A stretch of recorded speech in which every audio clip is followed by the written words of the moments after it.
Hey students, we're doing the progressive era today. So you're going to be watching this video and you should have the assignment open. It's a Google Doc that says answer sheet for the progressive era. And what you're going to be doing is writing down answers for every slide as we go through this. And so today, this is slide one. And so what you need to do is, I guess, write your name for slide one.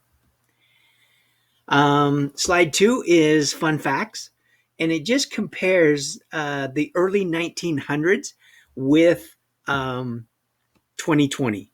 So, for example, population 92 million, 2020 328 million, life expectancy for males 48, female 51. And that means that in the early 1900s, the average life expectancy was 48 for males and 51 for females. So obviously people died earlier and some people lived longer. Today, life expectancy is about 78, almost 79.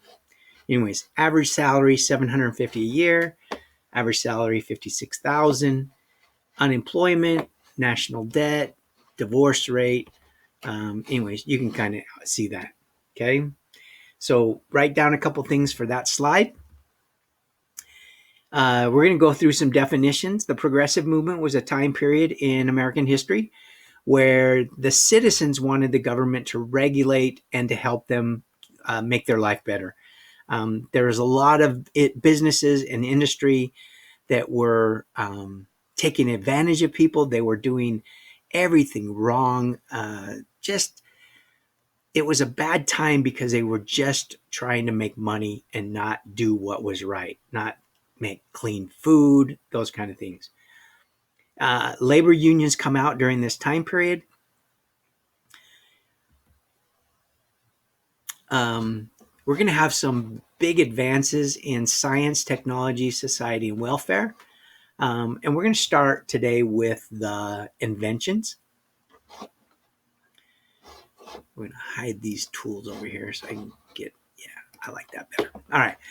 So the first one that I found that came out during this time was an invention by a guy named Earl Dixon. He worked for Johnson & Johnson, and his wife was accident prone. She cut herself, fell down. Anyway, she was bleeding a lot. And so he had to come up with an invention that would help her. And he came up with this idea. Doesn't seem like a big life-changing invention, but I think it's pretty important. Okay. I found this one on the internet. This was for a patent for a gun that could move back and forth, and it fired by blowing on the blow tube. Okay. You can see the sighting device here, right? So you look through it and be able to see where you're shooting. Anyways, all kinds of weird stuff. You can imagine it probably didn't work very good because I don't think I've seen anything like that in my lifetime. Okay. Here we go. Another couple of inventions. The first one is a separable fastener. Okay. Separable fastener. Write down what you think that is. And then the one on the left is mainly for women. Some guys might use it. I certainly don't need it because, one, I don't have any hair. So during this time period, the automobile became a very important part of people's lives. Henry Ford figured out how to do the assembly line and to do interchangeable parts. And so this was able to bring down the price of cars really, really affordable. Plus, he paid his workers enough so that they could afford a car. And so it didn't take very long that just about everyone in America owned a car. And if you had some money, you'd own maybe two or three. The other thing that happens during this time period that really changes is electricity is available to all homes. So with that, we're going to start getting inventions that are going to have electricity. For example, the radio is going to need electricity. The washing machine, washers and dryers are going to be invented during this time period. And so, because of that, life in general is going to get better, right? We're going to get telephones almost in every house. And in Utah, you're going to be able to make your own local calls instead of having an operator. And then the other thing that's going to be huge is the radio. We're going to be able to play music over the radio. We're going to be able to listen to news reports. We're going to be able to hear famous people. For example, the president is going to start doing what are called fireside chats. And that's going to be huge because people are going to start listening to the president. Like I said, industry and business has really done a number on the people, and they're only worried about making money. So they're producing unsafe food. They have unsafe working conditions, unfair working conditions, and then poor living conditions. This is a time period where we have the Schofield mine disaster and the Castlegate mine disaster that killed my great grandfather. And so we're going to have lots of these mining disasters that are going to be devastating for families. Again, the progressive era is this time where people wanted the government to get involved in cleaning up cities, providing sewers and gutters and paving streets, collecting garbage, regulating pollution in railroads. We have a huge influx of immigrants into America and Utah during this time period. And because of that, we don't have enough houses. So people are going to be living in houses, in apartments, and they're going to be on top of each other. And the conditions are going to be really bad. Okay. So this is slide 11 if you haven't been keeping up. So write down a couple things for that. One of the big industries that gets regulation first, that gets regulated first from the government, is the meat packing industry. The meatpacking industry is just horrible. It's just horrible. What they do to the animals, and then the meat starts to go bad. They let it lie around inside of with rat poison and rats running around on it with rat feces inside, and then they mush that all together to make your sausage. It's a no wonder that we have a department in the federal government called the Food and Drug Administration, and they go through and make sure that our restaurants and our meatpacking industries and our food places are clean, right? There's another story that comes out. Not only is this food horrible, but there's no labels of what's in the food.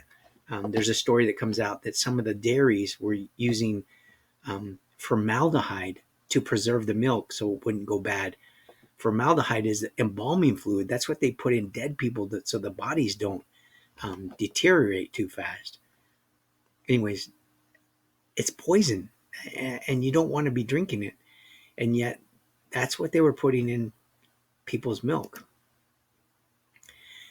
I put this picture in here because I wanted to see what some of the conditions are.